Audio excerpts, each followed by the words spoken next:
Okay then. Good morning, people. A short one. I'm certain it's going to be it's just short. I want to follow up on a couple of things.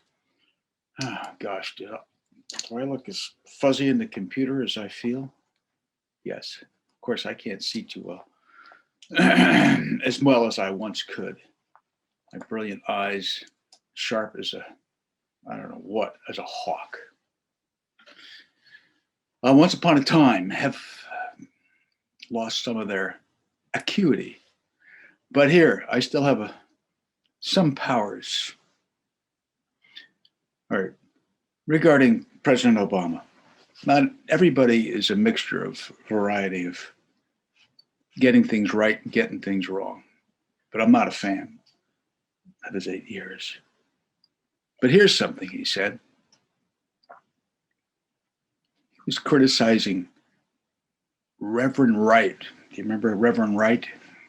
Chicago. In some speech, he said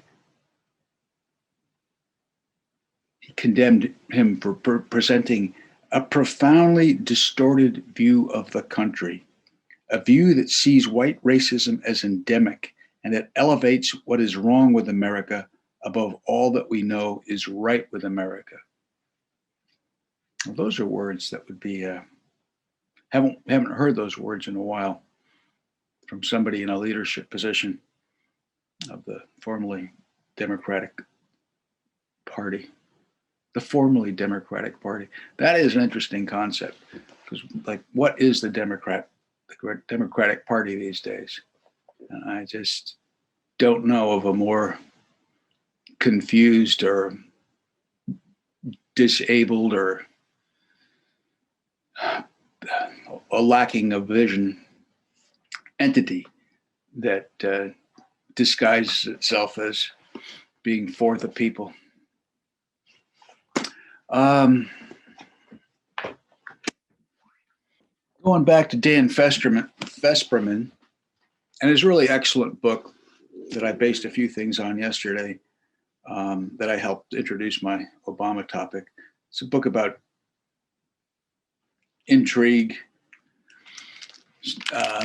criminality, drone warfare, government, and private, the interface between, and it's a huge interface that's grown and grown and grown over a lifetime of my generation, that Eisenhower described it as the military industrial complex. And Eisenhower, in that last speech, which was his farewell speech, a wonderful speech, warned America about this connection of our public military and the corporate interests. Though he crossed out, originally he was going to write in his speech, military industrial congressional complex. In the whole world of, like Afghanistan, for instance, which is the mess that we have left to the Afghani people, and hopefully they'll be able to evolve through it to some peaceful place someday, like the whole planet.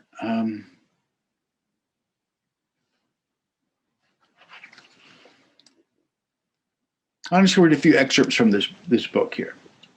This book could be a great motion picture if the right director had it and the right script was done. It could really be a great motion picture.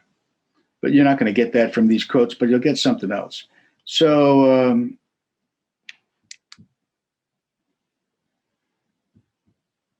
he's talking about the CIA. In those days, management had been a cabal of aging Ivy Leaguers, tweeds, and weekend duck hunts, pack-a-day smokers who drank themselves silly at each other's townhouses in Georgetown, card-carrying liberals to hear the way they trashed the ghost of Joe McCarthy. Yet whenever they cast their eyes abroad, they too saw a commie behind every bush. And why not? Back then, the enemy was everywhere. He's referring to the agency, CIA. This gentleman is talking about his own history here. His operations often stalled, throttled by agency lawyers or later by congressional busybodies.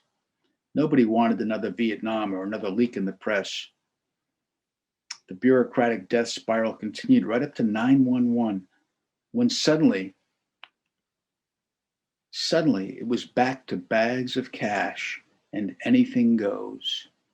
Except by then, the ideology of the crowd upstairs had shifted rightward. No longer so big on tweeds or ivies, but the same preponderance as ever of blowhards and careerist know-it-alls. He's describing the, what I would say is the national security state. Now, I don't know if it's shifted rightward. It's shifted toward the power center. I feel like you can see within the shift from Bush Jr. to Obama,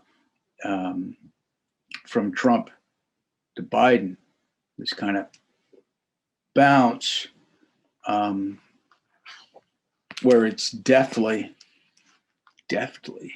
cleverly become not rightward, but just power center. Mordor. How's this for a quote? If Frodo can make it to Mordor, you can get out of bed. Think about it. I don't know if anybody would want the records of, I'll skip that one about how the records of every drone strike still exists somewhere, Defense Department. I don't know why anybody would want one. Freedom of Information Act. Could you get it? Really? I mean, it's an interesting thought with the family who, this guy went to DC, an Afghani man, to ask why his mother was assassinated by a drone when she was standing out in the middle of her field, her farm, all by herself, and there wasn't a road near it.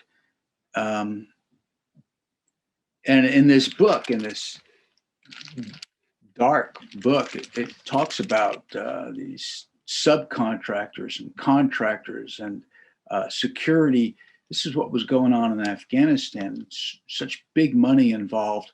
And there's a great book called Left of Boom by an author, I forget, a young man who was in the CIA. He dropped out. One of the charming things about that book is how heavily it's redacted. It's really almost fun to read as you get closer and closer, and there's just so many lines that have been blacked out. In order for him to write it, the CIA had to go through it.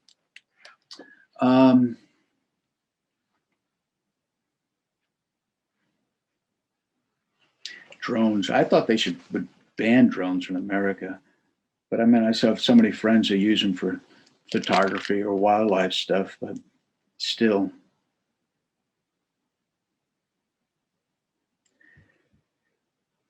Easy to imagine this same crew milling around on some post-apocalyptic dreamscape, scalded and empty, yet they were still chattering, pointing, playing with their winged tools of intrusion,